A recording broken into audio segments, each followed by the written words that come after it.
자, 오늘의 말씀을 보겠습니다. 말씀은 복음서 강의 135번째 시간, 너희 성전이 무너지리라 라는 주제의 말씀입니다. 오늘은 말씀드렸다시피 우리 엘림교회가 이곳에서 김포에서 예배를 시작한 지 4주년이 되는 날입니다. 교회를 하려고 했던 게 아닙니다. 하려고 했던 게 아니고 남포교회에 이제 여러 명의 식구들이 같이 가서 예배를 드리고 오는데, 그놈의 남포교회, 잠실 남포교회가 올림픽 공원 앞에 있다 보니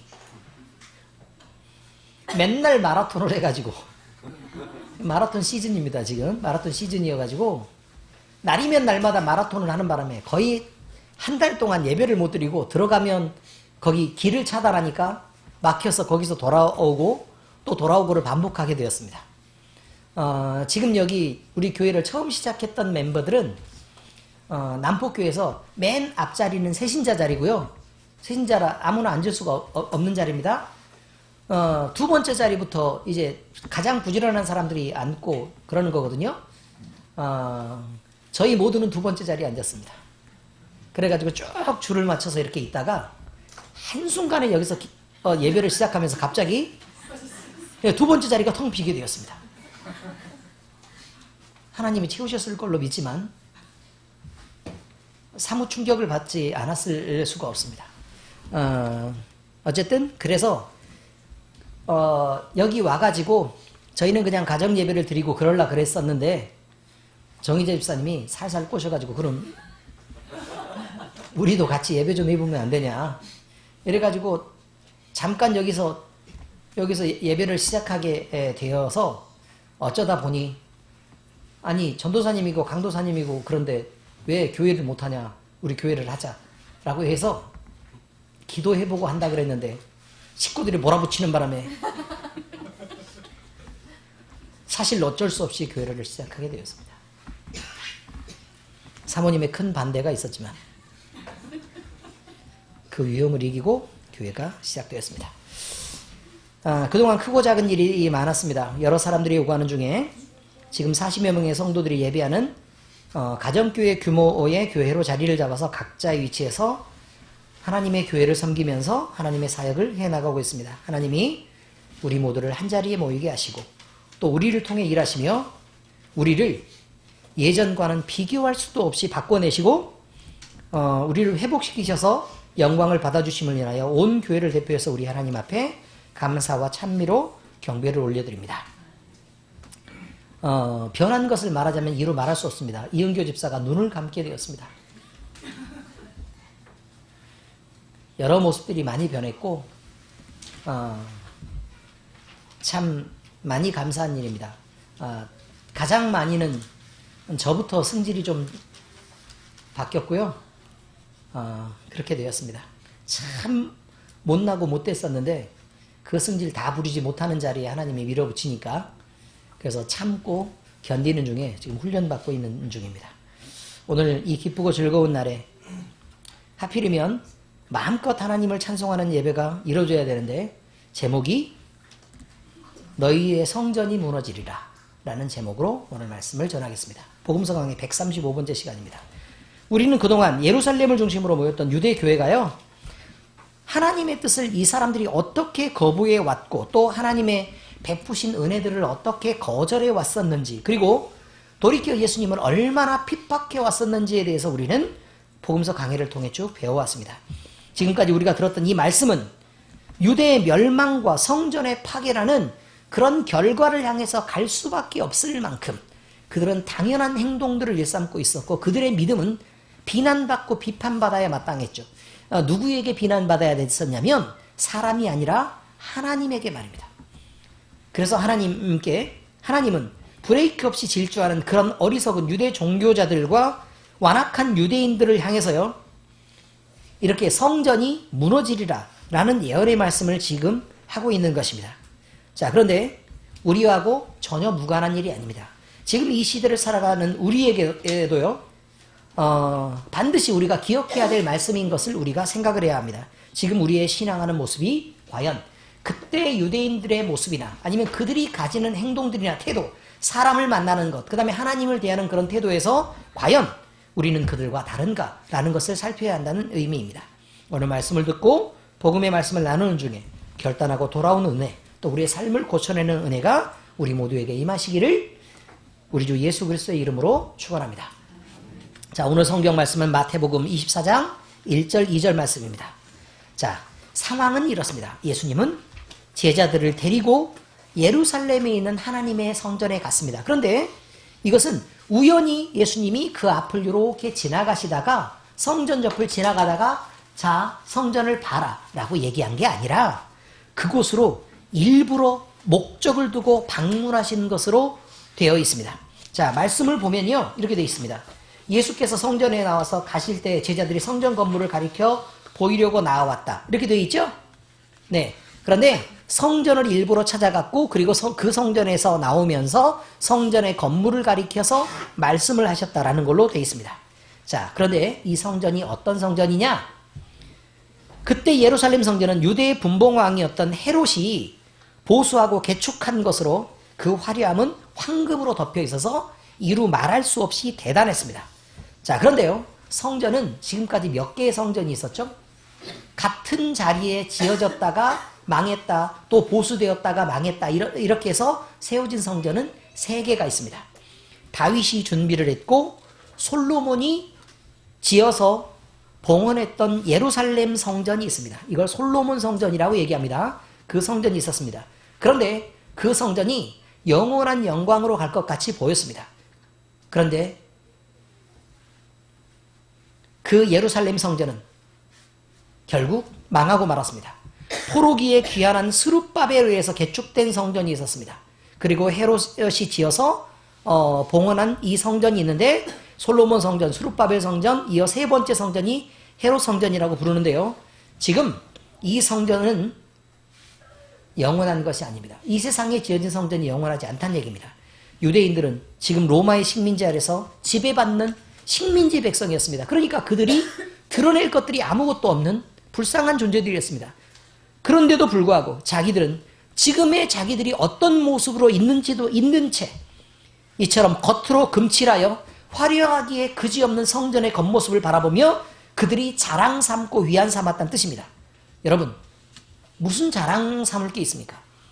자기들이 힘을 보태서 지은 성전도 아니고 헤롯이, 로마의 유대 분봉왕이었던 헤롯이 지어준 것입니다. 물론 헤롯은요, 로마인일까요? 아니면 유대인일까요? 로마인일까요? 유대인일까요? 유대인입니다. 유대계열입니다. 유대계열. 그런데 마치 친일파가 뭐 이렇게 그 높은 자리에 올라가서 우리나라를 막 이렇게 다스리고 그러는 것처럼, 그 시대에 그러는 것처럼, 지금 헤롯이라는 사람은 유대 분봉왕으로 그렇게 되기 전에 로마의 충성을 맹세하고 그리고 모든 정치적인 모든 상황들을 거기에 힘을 쏟아서 결국 로마 사람인 것처럼 그렇게 행동하고 있었던 것입니다.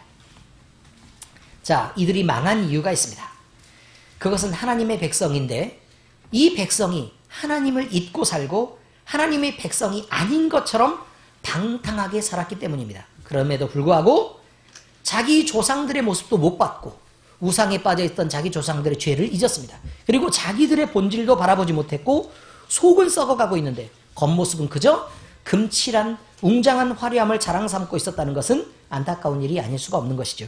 예수님은 이들이 사랑하는 겉모습뿐인 성전의 멸망을 선언하셨습니다. 그리고 그 예언은 AD 70년에 로마 군대의 무자비한 공격으로 현실로 나타납니다. 당시 타이투스 장군은 로마 정부에 저항하면서 폭동을 일으켰던 유대인들이 있었습니다. 그들을 정벌하기 위해 군대를 무려 얼마만큼이나 동원하냐면 기마병을 포함해 6만 명 이상을 동원합니다. 말이 6만 명이지 어마어마한 군대입니다. 예루살렘에는요, 전체 그 6만 명이 들어갈 자리도 없습니다. 그런데 6만 명이나 동원했다, 그런 말이죠. 자, 그런데 이들이 군대를 동원해서 공격을 할 때 얼마나 심하게 학살을 했냐면 6천 명 이상을 전투에서 죽였습니다. 그리고 1200명은 쓸모없다, 나이 들었다, 늙었다는 이유로 그냥 막 죽였습니다. 그리고 3만 명은요, 3만여 명 이상은 노예로 끌려갔고 그 다음에 거기 6천여 명은 로마에서 고린도 운하를 파고 있었는데 그 운하를 파는 노역하는 일에 끌려갔습니다. 자, 그런데 이렇게 로마의 탄압이 심하고 막 학살이 계속되다. 예루살렘에는 그냥 거의 남아있는 사람 없이 지나가는 모든 사람들을 그냥 막 쳐서 다 죽였습니다. 유대인이라고 거의 찾아볼 수 없을 만큼 다 죽였습니다. 지나가지 못했습니다. 왜요? 그냥 죽이니까요. 묻지도 않고 막 죽였으니까요. 왜냐하면 로마의 식민지로 예루살렘을 독립자치권을 주었는데 그 자치권을 주니까 유대인들은 우리는 하나님의 백성이다 라고 얘기하면서 자꾸 반기를 일으키면서 봉기를 하는 것입니다. 여러 번 다스리고 그러는데도 계속 말을 않고 열심당원들이 있고 계속 폭동을 일으키고 이렇게 하니까 아예 씨를 말려버리자. 이렇게 해서 로마 군대가 전폭적으로 공격한 것이었습니다.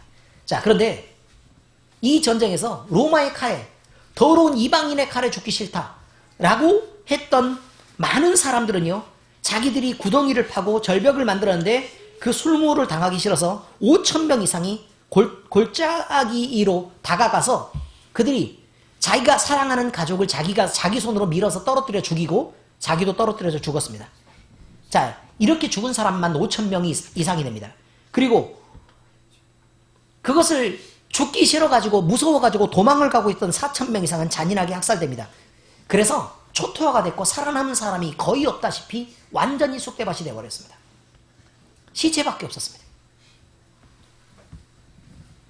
이들은 예루살렘 성 안에 불을 지르고 지나가던 모든 사람을 마음껏 학살했으며 예루살렘 성전에도 불을 질렀습니다. 그리고 불에 타서 그 찬란하던 모든 영광은 결국 사라지게 되었습니다. 그러면 금은 어떻게 됐을까요? 금은 어떻게 돼요? 금은 너무 높아서 사실은 그냥 무너뜨리기가 어려웠습니다. 그래서 그냥 불을 질렀습니다. 그러니까 녹아 흘렀겠죠. 그럼 녹아 흐르니까, 그런데 금이 조금만 돼도 값이 많이 비싸잖아요? 로마 정부에 갖다 바쳐야 되는데 불을 지르고 막 학살을 하고 사람들을 막 죽이고 이랬는데 다 태우고 나서 보니까 결국은 금이 돌 사이로 이렇게 흘러내린 거예요. 돌 사이로 흘러내리니까 돌 사이에 있는 금을 꺼내기 위해 어쩔 수 없이 돌을 굴려서 무너뜨리는 것입니다. 그러니까 오히려 돌 위에 돌 하나도 남지 않았고 기둥이 됐던 돌마저도 뽑혀서 사라지게 되는 그런 일들이 벌어지게 되었다는 것입니다. 자, 말씀을 보면 그렇게 되어 있습니다. 말씀은 어떻게 되어 있다고요? 네, 너희 이 성전은 돌 위에 돌 하나도 남지 않고 무너지리라 이렇게 되어 있죠. 예수님이 그렇게 예언한 일들은 그래서 이루어지게 되었습니다. 자, 그래서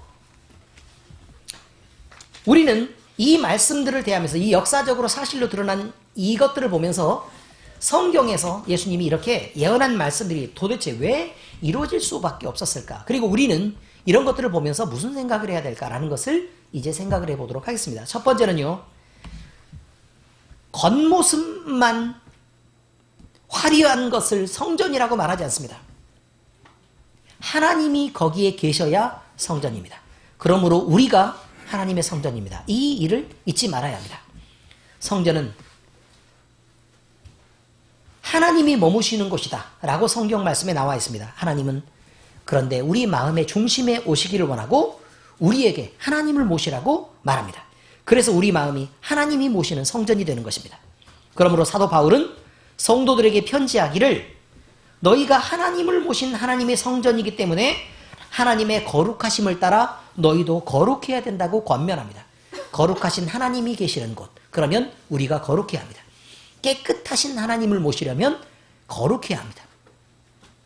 고린도서 3장 16절 17절 너희는 너희가 하나님의 성전인 것과 하나님의 성령이 너희 안에 계시는 것을 알지 못하느냐? 누구든지 하나님의 성전을 더럽히면 하나님이 그 사람을 멸하시리라. 하나님의 성전은 거룩하니 너희도 그러하니라. 보세요. 성전이 거룩해야 되는데 그러면 우리도 반드시 거룩해야 한다. 이 말입니다. 그렇습니다. 지금 우리가 조금은 부족합니다. 그리고 조금은 모자란 모습으로 서 있는 것이 사실입니다. 우리는 늘 온전하지 않습니다. 저부터 그렇습니다. 그러나 하나님이 요구하시는 그 거룩함의 기준은 우리가 채울 수 없을지는 모르나 우리는 분명히 하나님을 모신 하나님의 성전인 게 맞습니다. 그리고 하나님의 지극한 사랑을 받는 성도들이 분명하고, 그러므로 우리는 우리 마음대로 하나님 없는 것처럼 살 수 없습니다. 우리는 방탕하게 살 자격이 없습니다. 세상 일이 우리를 무너뜨린다고 해도 우리는 무너질 만한 자격이 없습니다. 하나님은 우리를 그렇게 허락하신 적이 없습니다. 하나님 우리를 살리시겠다고 얘기합니다. 누가 마음대로 무너지라고 얘기합니까? 그렇지 못합니다. 우리는 그저 하나님의 자녀로서 거룩하게 서야 합니다. 그리고 그 존귀한 신분을 지켜 품위 있어야 합니다. 더 높은 도덕성을 가져야 하고 그 거룩한 뜻을 따라 우리는 사랑하며 그렇게 살아야 될 자격만 허락받은 하나님의 성전인 것입니다. 우리는 어떤 상황에서도 우리가 하나님을 모신 거룩한 성전이라는 이 사실을 절대로 잊지 말아야 할 것입니다. 우리는 하나님의 성전입니다. 둘째입니다. 죄의 소욕과 열등한 보상 심리가 허탄한 자랑을 만들어내는 것입니다. 우리가 만나는 대부분의 자랑을 여러분들이 한번 살펴보시기 바랍니다. 잘 한번 보세요. 우리가 친구들을 만났어요. 동창들을 만났죠. 그 다음에 아는 사람들을 만났어요. 그들이 자랑하는 것을 한번 잘 살펴보란 말입니다. 대부분은 다 열등한, 그 자기의 열등감을 커버하기 위한 것들입니다. 세상의 자랑을 보십시오. 돈 자랑하고 명예 자랑하고 좋은 직장을 자랑하고 자식 자랑하고 인맥과 학력 등을 자랑하는데, 자기를 과시하려는 이런 것들은 비교당하는 남을 상대적으로 낮추는 일이고 자기가 그 앞에서 높아지려고 하는 일입니다. 착하지 않습니다. 그러므로 그 말을 듣는 자들이 상대의 자랑거리를 듣고요, 함께 마음에 기뻐해 줄 것이냐? 절대로 그렇지 않습니다. 그를 미워하게 되고 그를 시기하게 되고 그를 질투하게 됩니다. 그래서 다른 사람의 마음에, 내 자랑은 다른 사람의 마음에 함께 기쁨을 주는 게 아니라 다른 사람의 마음을 힘들고 피곤하게 합니다. 그런 자랑은 멈춰야 합니다. 남의 말을 듣는 자들이 상대의 자랑을 즐겁게 들어줄 리가 없습니다.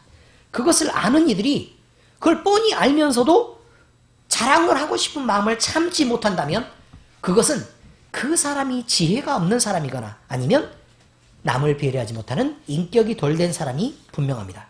시편 기자가 얘기합니다. 자기의 재물을 의지하고 부유함을 자랑하는 자는 아무도 자기의 형제를 구원하지 못하며 그를 위한 속전을 하나님께 바치지도 못할 것은 그들의 생명을 속량하는 값이 너무 엄청나서 영원히 마련하지 못할 것임이니라. 그가 영원히 살아서 죽음을 보지 않을 것인가. 자, 이렇게 얘기합니다. 여러분, 돈이나 명예나 여러분이 자랑하는 학력이나 인맥이 여러분의 영혼을 구원할 수 없습니다. 가정에 화평을 줄 수 있습니까? 그렇지 않습니다. 돈 많이 있는 사람 치고 가정이 화평하다, 이런 얘기를 거의 들어본 적이 없습니다. 거의 그지가 가정이 늘 화평합니다. 왜요? 싸울 일이 없으니까. 부모가 돈이 많아서 자식들이 화평하다는 얘기를 저는 들은 적이 없습니다. 그런데 다행히도 우리 집은 우리 아버지가 그런 것들을 미리 다 정리를 하셨고 자식들이 9이나 됐는데도 전혀 싸울 일이 없습니다. 참 바람직한 부모님입니다. 여러분도 마찬가지입니다. 자녀들이 하나면 괜찮아요. 자녀가 여러 명인데 많은 돈을 벌어서 자녀에게 좋은 것을 물려주고 싶죠? 여러분, 싸움을 부릅니다. 그러지 마세요. 적당하게 스스로 설 수 있는 힘, 자기 스스로 서서 건강한 성인으로 살아갈 수 있는 힘을 갖춰주는 것, 그것이 훨씬 더 바람직한 일입니다. 부모의 품에 끝까지 품고 계속 잔소리를 하면서 내가 원하는 방향으로 계속해서 자식을 만들어가는 것, 그것은 바람직하지 않습니다. 얼마나 힘들겠습니까? 그지? 그렇답니다. 사람은 자랑하면서 자기 형제를, 내가 여기에서는 그 형제에 대한 구원에 대한 얘기가 나옵니다. 이게 무슨 말이냐면요, 내가 학력이 엄청 좋아요. 그러니까 그것을 이용해서 너를 잘 살게 해줄게 라는 뜻이 아니란 말입니다. 의미를 이해하시겠습니까? 엄청 돈이 많고 막 땅을 샀는데 그 땅이 얼마가 올랐고 어쩌고저쩌고 이렇게 얘기하죠. 그럼 그 돈을 네가 지금 어려우니까 내가 그걸 쪼개서 나눠줄게 라는 뜻이 아닙니다.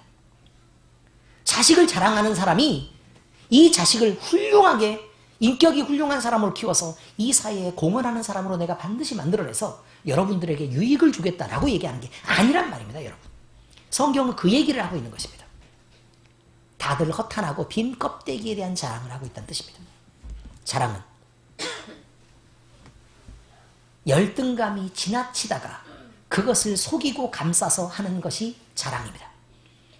그러므로 자랑하는 사람을 만나면 이 영혼이 열등하고 목마르구나 라고 생각해서 불쌍하게 여기시면 됩니다. 저 인간 다시는 보기 싫다. 얼굴도 보기 싫고 진짜 짜증난다. 이래서 만나기를 피하면 안 됩니다. 영혼이 갈급하고 불쌍한 사람입니다. 이해하시겠습니까? 네. 그러니까 우리는 더 높은 인격으로 그들을 감싸고 혹시나 그렇게 자랑해도 이런 따뜻한 마음으로 늘 사람들을 대할 수 있기를 예수 그리스도의 이름으로 축원합니다. 인생에서 자랑을 일삼는 사람, 그는 과거에 묶여있는 사람입니다.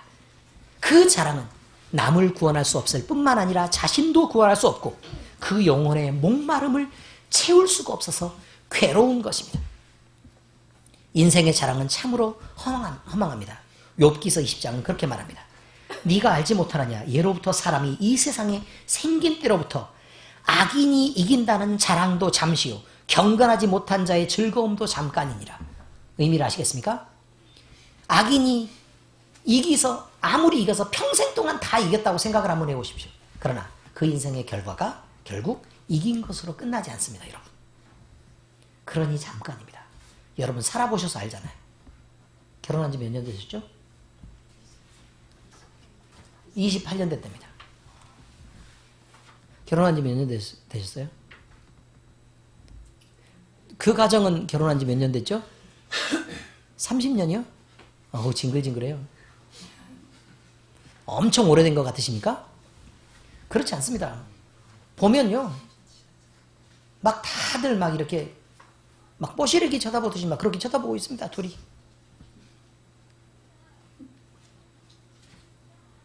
의미를 이해하시겠죠? 우리는 그거 아닌데 라고 생각하실지도 모르겠지만 이은교 집사가 박경호 집사 쳐다보는 눈 어마어마합니다. 다들 느끼셨죠? 깜짝 놀랄 일입니다. 어쩌면 저렇게까지 저 자세일 수 있을까? 이런 생각이 들 만큼 아주 애절하게 쳐다보고 있습니다. 여러분, 인생에서요, 그렇게 뜨겁게 사랑하는 날도 길지 않습니다.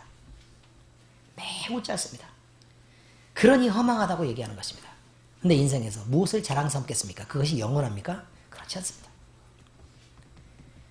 예수님은 성전은 귀한 것이라고 얘기하는 게 맞습니다. 그러나 그 성전보다 자신이 더 큰 이라고 얘기합니다. 그러면 생각해 보십시오. 집이 귀합니까? 사람이 귀합니까? 사람이 귀한 것입니다. 주인이 귀한 것이에요. 집은 팔아 치울 수 있고 무너뜨릴 수 있지만 사람은 그렇지 않습니다. 우리는 그것을 기억해야 합니다. 예수님이 성전보다 더 큰 이가 여기 있느니라 라고 얘기할 때는 예수님이 성전의 주인 되신 것을 얘기하고 계시는 것입니다. 결국 우리의 자랑은 하나님과 사람을 높이고 사랑하는 것이어야 됩니다. 결국 우리가 성전인 것을 알면요, 하나님이 우리 안에 계시는 것으로 자랑 삼는 것이 옳습니다. 여러분이 자랑을 삼을 때 남이 유익한 것을 자랑 삼아야 합니다. 무슨 뜻이냐면, 자, 예수 그리스도를 자랑할 때 복음 안에서 나는 이렇게 복종할 수밖에 없습니다. 그러므로 당신을 사랑하고 섬기겠습니다. 이렇게 해야 된단 말입니다. 그렇게 살기 어려울 것 같죠? 그러나 그렇게 될 때에만 우리의 자랑이신 하나님이 생명을 살리는 일에 우리를 사용해 주실 것입니다. 시편 44편 8절에 우리가 종일 하나님을 자랑하였나이다. 우리는 하나님의 이름에 영원히 감사하리이다. 우리가 자랑을 했는데도, 그런데도 불구하고 하나님, 우리가 하나님 이름을 자랑했으니까 칭찬해 주세요가 아니고 하나님의 이름을 자랑할 수 있게 되니까 우리가 너무 감사합니다 라고 얘기하고 있습니다. 욥기 4장 6절에 내 경외함이 네 자랑이 아니냐, 내 소망이 내 온전한 길이 아니냐라고 얘기합니다. 여러분, 우리가 하나님을 경외하는 것, 하나님의 이름을 우리 안에 품은 것으로 자랑을 삼아야 합니다. 그래서요, 반드시 우리의 자랑은 주변에 있는 사람과 하나님이 높임을 받는 방향이어야 합니다. 우리는 스스로 낮추고 희생하고 겸손해져야 됩니다. 그것이 그리스도인의 인격입니다. 죄의 소욕과 열등한 보상 심리는 허탄한 자랑을 만듭니다. 그 허탄한 자랑으로 여러분을 위로하지 않으시기를 예수 그리스도의 이름으로 축원합니다. 세 번째, 무너지지 않는 거룩한 성전이 우리에게 있다고 말합니다. 예루살렘에 있던 온 유대인의 자랑이 되었던 성전들은요, 3번 다 모두 무너졌습니다. 첫 번째 솔로몬 성전은 바벨론이 침략했을 때 무너졌습니다. 수룹바벨 성전, 두 번째 성전은요, BC 62년에 로마 군대의 침공에 의해서 무너졌고요. 세 번째 헤롯에 의해서 보수되고 재건된 헤롯 성전은 AD 70년에 다시 유대인들이 폭동을 일으키니까 로마 군대가 와서 잔인하게 짓밟은 그때에 모두 무너져 버리고 말았습니다. 세상에 있는 성전은 결국 무너집니다. 결국 세상에 있는 성전은 영원한 성전이 아니란 얘기입니다. 아무리 찬란한 영광을 가졌어도 성도들이 부패하고 하나님이 그 성전을 그래서 떠나버리면 모든 성전은 이렇게 무너지게 되는 것입니다. 언제라도 무너질 성전은 참된 성전이 아닙니다. 참 성전이란 영원한 승리가 보장되고 그 영광도 영원한 것이어야 합니다. 이것은 바로 예수 그리스도가 머리 되시고 예수 그리스도가 우리 성도들의 대제사장으로 참 중보자가 되시는 교회, 즉 완성된 의미의 하나님의 나라를 의미합니다.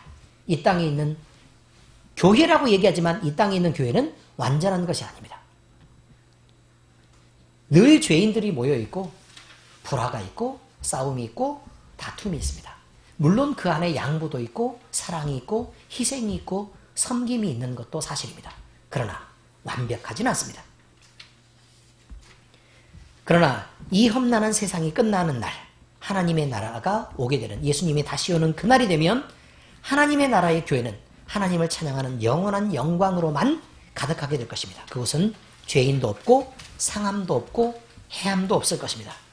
우리 모두는 그 나라의 영원한 나라의 거룩한 백성으로 부르심을 받은 하나님의 자녀들입니다. 그러므로 이 거룩한 영광이 하나님의 성전되고 그리스도의 교회와 교회된 저와 그리고 여러분들 모두에게 임하시기를 우리 주 예수 그리스도의 이름으로 축원합니다. 여러분은 하나님이 사랑하시고 하나님이 존귀 여기시는 하나님의 성전입니다. 축하드립니다. 기도하겠습니다. 하나님 아버지, 부족한 우리를 가르쳐 하나님의 말씀을 듣는 부드러운 마음을 주시고 마음을 움직여 말씀을 따라 결단할 용기를 주시니 감사를 드립니다. 이스라엘 백성들은 황금으로 치장된 성전의 겉모습만을 보며 자랑 삼았고 자신들을 구원하러 오신 성전의 주인된 예수님을 정작 보지 못하는 어리석은 자들이었음을 보면서 참으로 안타까운 마음을 금할 길이 없습니다. 영원할 것 같았던 영광이 가득했던 그들의 허탄한 자랑은 성전이 무너지면서 함께 무너져 갔었고 그들의 어리석은 표면뿐인 신앙은 메시아이신 예수님을 거부하고 정작 하나님의 아들을 밀어내는 죄를 범하게 했으며 함께 멸망해 갔던 것을 봅니다. 하나님을 향한 영적인 눈이 어두워진 이들은 이미 하나님을 잃어버린 자들이 되었음을 보면서 혹시나 우리도 이러한 미련한 곳에 거하는 자가 되지 않을까 걱정됩니다. 하나님, 지금 이 자리에서 예배하는 우리는 우리에게 베푸신 하나님의 사랑을 기쁨으로 받아들이는 자들이 되기를 원합니다. 우리 영혼의 기쁨이 되시는 예수님을 마음의 중심에 모시기를 기뻐하고 즐거움으로 그와 늘 동행하기를 원합니다. 우리의 진심을 다해 하나님과 사람을 사랑하며 하나님을 모신 성전이며 예수 그리스도와 연합한 교회로서의 사랑하는 삶을 살아가도록 우리 모두가 결단하겠습니다. 우리의 믿음을 도우시고 이 결단을 지켜낼 힘을 주시옵소서. 우리를 통해 주님이 영광 받으시고 우리를 이끌어 복음을 자랑하는 자로 쓰시옵소서. 이 모든 말씀을 우리를 구원하신 우리 주님 예수 그리스도의 이름으로 기도드립니다. 아멘.